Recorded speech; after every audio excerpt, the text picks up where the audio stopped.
auspicio del Grupo Di Gama. Revista Perú Construye, su mejor herramienta para el sector construcción e infraestructura. Pregunte por nuestros paquetes anuales de publicidad. Mayor información en nuestra página web www.peruconstruye.net. Muy buenas tardes, bienvenidos a Perú Construye, siempre aquí a través de la señal de ATV+. El día de hoy vamos a tratar el importante tema de lo que le cabe realizar al nuevo directorio de Sedapal, que contrario a lo que pensábamos iba a demorar algo su designación, pues el gobierno se ha apresurado a poder constituirlo bajo la presidencia del exministro de Vivienda, Construcción y Saneamiento, el ingeniero Francisco Dumler. Lo integran también el alcalde metropolitano de Lima, Jorge Muñoz, el abogado Jaime Pinto y el empresario Gustavo Rizo Patrón. ¿Cuál es el desafío de Sedapal? Sobre todo al tomarse la primera medida de una declaratoria de emergencia de saneamiento en el populoso y bastante habitado distrito limeño de San Juan de Lurigancho. En esta oportunidad tenemos un interesante panel, como siempre, constituido por el abogado y empresario Carlos Canales Anchorena. Bienvenido, Carlos. Gracias por estar con nosotros, y con el director del Grupo Consultor Vidensa, Milton Bongese, exministro también de Vivienda, Construcción y Saneamiento. Milton, siempre un gusto tenerte en el programa. Bien, desafíos del nuevo directorio de Sedapal y esta primera medida adoptada respecto a San Juan de Lurigancho. ¿Cómo lo ves, Carlos? Mira, yo creo que el anuncio de Francisco Dumler ha sido telúrico, porque definitivamente él nos ha situado en un punto muy importante, que es señalar que si no hay actuación por parte de Sedapal, en 2 años no hay agua en Lima. Entonces, ese tema creo que debe ser el primer punto de partida de tener una visión de mediano y largo plazo, con acciones de corto plazo, en los cuales este directorio tenga que visualizar qué se debe hacer para justamente evitar que la ausencia del agua en la ciudad más importante de nuestro país. Y esto también implica infraestructura que es ajena a Sedapal, porque el agua viene de otras regiones. Hay que generar una alianza con el Ministerio respectivo para poder ver este tema, con ANA, con el manejo de las cuencas, y eso implica resolver un tema de fondo. El segundo es evitar lo que ha sucedido en San Juan de Lurigancho, y eso tiene que ver muchísimo con el nivel de acción que tiene la empresa pública Sedapal en lo que es el mantenimiento, en lo que es estas crisis que se han dado. Imagínense si un colector con las dimensiones que tiene San Juan de Lurigancho ha generado un trastorno increíble a la ciudad, lo que podría pasar un fenómeno natural o un sismo de envergadura mayor en la ciudad de Lima. Colapsaríamos, porque hemos sido sumamente ineficientes en el tratamiento de algo que estaba completamente focalizado en una parte importante de la ciudad, pero que ha generado un trastorno gigantesco. Eso implica que hay que entrar a actuar con unas políticas muy concretas, muy serias, sobre lo que es mantenimiento de lo que hay, y la pérdida del agua, que es el recurso más importante que hoy el oro líquido del mundo es el agua. Y uno de los temas que se debe buscar no solamente es traerlo, usarlo, tratarlo a través de los residuos, sino distribuirlo adecuadamente, porque hay todavía una pérdida, una merma en los sistemas de distribución muy antiguos que tenemos en la ciudad, que pueden llegar hasta el 30%. Entonces, claro, creo que hay una tarea muy importante por este directorio. Milton, en lo de San Juan de Lurigancho, como bien dice Carlos, apenas a lo mejor estamos viendo la punta del iceberg de todo un problema, porque algo que se ha anunciado es la muy cercana probabilidad, o casi ya la decisión definitiva, de hacer cortes de agua hasta en 18 distritos que se iban a realizar inmediatamente, pero parece que por una decisión política, imagino, adecuada, se ha proyectado para los meses de junio y julio. Eso solamente grafica el drama en la que Francisco Dumler, dicho sea de paso tu sucesor en el Ministerio de Vivienda, encuentra, ¿no es cierto?, como un desafío. Danos sus impresiones. Mira, yo creo que la primera decisión del directorio ha sido muy atinada y de alguna manera refleja la composición de sus miembros. En primer lugar, Francisco Dumbler, que tiene muchísima experiencia exitosa en gestión pública. En segundo lugar, el alcalde de Lima, Jorge Muñoz, que es el responsable de la planificación territorial, de la planificación urbana de Lima Metropolitana. Gustavo Rizopatrón, que tiene mucha experiencia gremial y que justamente en los últimos años levantó mucho el tema de cómo hablamos de expansión de las ciudades, si es que en la principal restricción es el agua y el desagüe. Y Jaime Pinto, también un abogado con muchísima experiencia en gestión pública, finanzas. Y muy vinculado a organismos internacionales, donde ha hecho proyectos, ¿no? Pinto es una persona muy experimentada. Así es. Entonces, yo creo que lo primero es que felicitar al gobierno por un buen directorio, pero este directorio tiene ahora dos temas gruesos. El primero es cómo lidiar con el presente griego, es decir, cómo lidiar con una serie de problemas potenciales. El mismo Dumbler dijo el otro día que más allá de la estación ahí en Canto Grande, que hay riesgo en otras 3 estaciones, y entonces el tratamiento que tiene que haber del colector tiene que ser integral. Afortunadamente pararon lo que venía, que no tiene ningún sentido cortar el agua varios días en verano en una ciudad de 10 millones de habitantes. Eso es no tiene ningún sentido. Y con un verano prolongado, además. Así es. Y la experiencia justamente de Dumbler en gestión pública viene por el lado de, oye, esto es una emergencia ambiental, que es algo que nadie se había dado cuenta, y permite unas soluciones técnicas mucho más apropiadas. Y esperemos que baje el sol, que baje el calor, y vamos con una decisión más clara. Pero el segundo reto que enfrenta este directorio es el de mediano y largo plazo, que es cómo hacemos la provisión de agua a una ciudad de más de 10 millones de habitantes sostenible en el tiempo. Exactamente. ¿Cómo hacemos?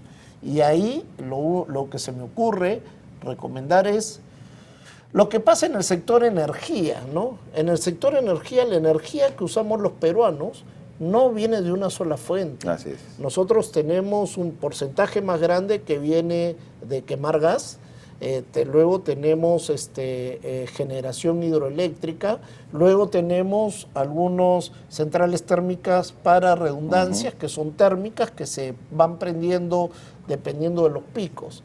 Entonces esto hace, el sistema eléctrico es como un circuito que si se me cae una parte, prendo otro y estoy permanentemente, juego con distintas fuentes. Abastecido por diferentes fuentes. Se me cae Mantaro, tengo el gas, claro. Se me cae el gas por alguna razón camisea, bueno, tengo el hidro y tengo el combustible. En el caso del agua, se nos cae la cuenca del Rímac y nos queda un poquito en el Chillón y lo que hay debajo de la tierra. No tenemos ese blend que tenemos de fuentes en energía. Y lo que hay que trabajar de manera prospectiva, desde mi punto de vista, es meterle ese blend que se necesita. Desalinizar agua, por ejemplo, para el sur, es una buena medida que podría ayudar a mitigar un riesgo potencial de desabastecimiento. Mira, y esto que nos dice Milton Carlos me remonta a una conversación anterior que hemos tenido a propósito de la reconstrucción con cambios, sobre cómo es necesario de manera simultánea y paralela afrontar el tema de las 18 cuencas que tenemos en la costa peruana, cómo poder administrarla, porque tiene que ver con los impactos climáticos y en segundo lugar con la administración adecuada del recurso hídrico. Mira, la Autoridad Nacional del Agua acá tiene un rol preponderante, un rol importantísimo para poder justamente trabajar con todas las regiones el uso racional y la administración de los recursos en las cuencas. Y eso, de alguna forma, hay que empoderarlo. Hoy día es una dependencia del Ministerio de Agricultura, una dependencia que no tiene determinadas autonomías. Yo quise traer un evento sobre mundial, sobre recursos hídricos, y no había una visión, me decían, no, pero ¿para qué vamos a hablar de temas mundiales cuando acá, digo, justamente buscar las fuentes alternativas del agua que existen en el mundo? Yo estaba en Singapur y decía, el agua era importada, tuberías de Indonesia para traer el agua a la isla. El otro era la humedad, o sea, había una especie de atrapanieves, exactamente, unas estructuras de metal como palmeras que tenían unas membranas y captaban el agua. ¿Y dónde la almacenaban? En el lago que está al lado del Hotel Sands y del centro de convenciones, que era agua justamente para... Y el otro tema, el agua residual, que la potabilizas, la utilizas y la distribuyes para las zonas de jardines, otras áreas, y privilegias el uso para consumo humano a través de otro sistema. Por lo tanto, lo que tenemos que trabajar es una política del agua en el cual seamos conscientes que hoy día en el Perú se pierde el 75% del agua, o se va al mar o se va para el río Amazonas. Y eso no puede ser posible. En Piura, que es una de las zonas más ricas de nuestro país, que tiene pesca, oro, gas, todo una tierra maravillosa, el agua se pierde y llegas a Máncora, llegas a Paita y no hay agua.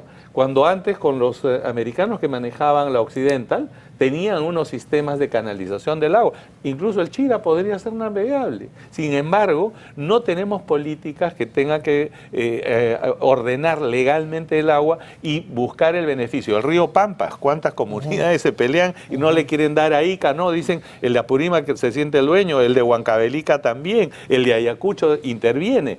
Y estamos dejando que un lugar tan maravilloso como Ica, que podría ser el California de Estados Unidos, que podría tener una extraordinaria producción agroindustrial para abastecer todo el país, no tiene agua, tiene problemas de cada vez los pozos son de 180 a 220 metros.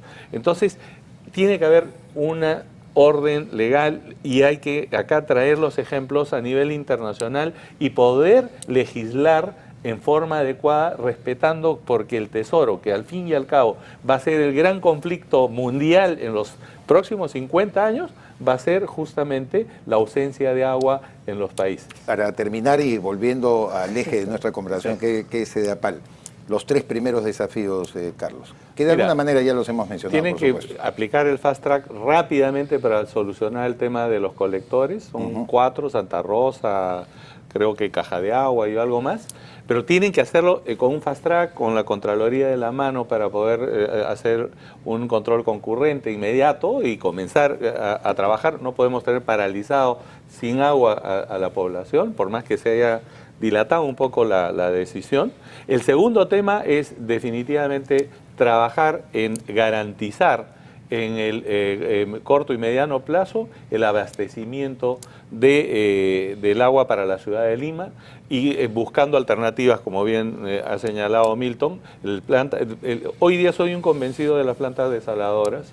Creo que es importantísimo gestionar 2, 3 plantas desaladoras dentro de lo que es Lima, ¿no? Es una fuente que con tecnología de hoy, por los costos que he mirado en las Islas Canarias, podemos decir que es sumamente eficiente, no es demandante. He visto una planta en Santa María, ¿no?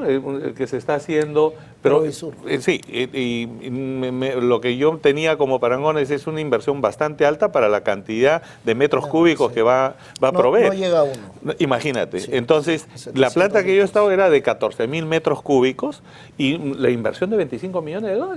O sea, no era una gran inversión para poder abastecer a una zona que recibe 2,5 millones de turistas. O sea, el tema es comenzar a hacer las cosas bien, buscando a la gente experta, no solamente judíos, hay americanos, hay españoles que puedan hacer esto. Y el tercer tema, yo sigo insistiendo en la educación de los jóvenes, de los chicos, para que el uso sea razonable del agua. No podemos seguir desperdiciando el recurso valioso en lavarnos los dientes con 3 litros de agua. Claro. Eso es absolutamente absurdo. Milton, por favor. Bueno, yo comparto plenamente, pero pondría también un par de retos a futuro. Ya es imposible hacerlo en un gobierno que le quedan 2 años, pero uno es, tenemos que repensar la institucionalidad de SEDAPAL. No tiene sentido seguir en un modelo público puro como el que hay que meterle gestión privada de todas 100%. maneras. No estoy hablando de privatizar, pero sí la gestión, darle un contenido, Así es. digamos, desde la perspectiva privada Así más es. intenso. O sea, estoy convencido, no hay otra forma. Y segundo, nada, insistir en este manejo integral del agua, porque, por ejemplo, en Japón, yo he visitado una planta en Osaka, donde el desagüe entra por acá y al final de la planta hay un caño y te invitan el Claro, agua. toma, sí. Y tú dices que no quiero, pero después te das cuenta que lo mismo pasa en Lima, que Claro. el RIMAC lo que hace es colectar todos los desagües de la cuenca alta, Cierto. entran a la planta, te la limpian y tú la recibes. O en Israel que hacen lo mismo, el agua residual la infiltran, es un método ya distinto, la infiltran en el subsuelo y la naturaleza hace proceso interno, se monitorea y por el otro lado se extraen pozos ya el agua purificada y se le da un proceso más ligero. O sea, todas esas cosas se da cuando hay una necesidad y hay empresas eficientes que están pensando todo el tiempo en cómo satisfacer las necesidades de los usuarios. Entonces, si no vamos por esa ruta, vamos a estar complicados. Yo estoy totalmente de acuerdo con ustedes, empezando por lo dicho por Milton Monjese, hay que reforzar la institucionalidad Definitivamente. de SEDAPAL, introducirle este criterio de gestión privada que no vaya hacia el camino de la discusión ya antigua y desechada de privatizar el servicio por completo. Dice Carlos Bruso, y tú también lo habías repetido alguna vez, Milton, si el agua viene pues de otro sitio, ¿a quién le va a corresponder toda la administración privada de ello? Totalmente de acuerdo que hay que tener una visión también de la tecnología y la modernización, la experiencia de Japón que estás contando, muy importante. Este fast track que tú has recomendado, Carlos, me parece también indispensable, que ojalá Francisco Dumble lo pueda adoptar de manera inmediata y lo último, que es lo supremo, que es la parte educativa. En efecto, necesitamos una educación para saber usar el agua. No se trata de campañas solamente publicitarias, se trata de un chip, un ADN que ya debe introducirse a nuestro ADN, esta conducta frente a la administración del recurso hídrico, que es agotable, por supuesto, en algún momento no lo vamos a tener y se tiene que buscar las fuentes para poder renovarlo. Milton Monjese, Carlos Canales, como siempre, Gracias. Un gusto haber estado con ustedes. Y ya lo saben, desde el 3 al 6 de julio habrá de realizarse en el Centro de Convenciones del Jockey Club Expo Arcon 2019. Alfredo nos tiene más información. Expo Arcon 2019, el evento más completo de la construcción en el Perú, presenta sus 4 plataformas de negocios: Confecom, Rueda de Negocios Construpro, Club del Maestro Constructor y Expo Maquinarias, que presenta el Club de Operadores de Maquinaria Pesada. Con ello, Expo Arcon 2019 se consolida como el principal encuentro empresarial en el Perú. Si usted es proveedor del sector construcción o desea hacerlo, separe su stand y participe en Expo Arcon 2019. Mayor información en www.expoarcon.com. Alfredo, muchas gracias. Y ya lo sabe usted, si quiere convertirse en un importante proveedor del sector construcción, quiere ampliar su red de negocios, anuncia en la revista líder del rubro, Perú Construye. Escríbanos a la página web que aparece también en la pantalla. Eso ha sido todo por hoy. Les agradecemos por su amable atención. Nos encontramos el próximo sábado y domingo, como siempre, a las 12:30 aquí en Perú Construye por ATV+. Muy buenas tardes.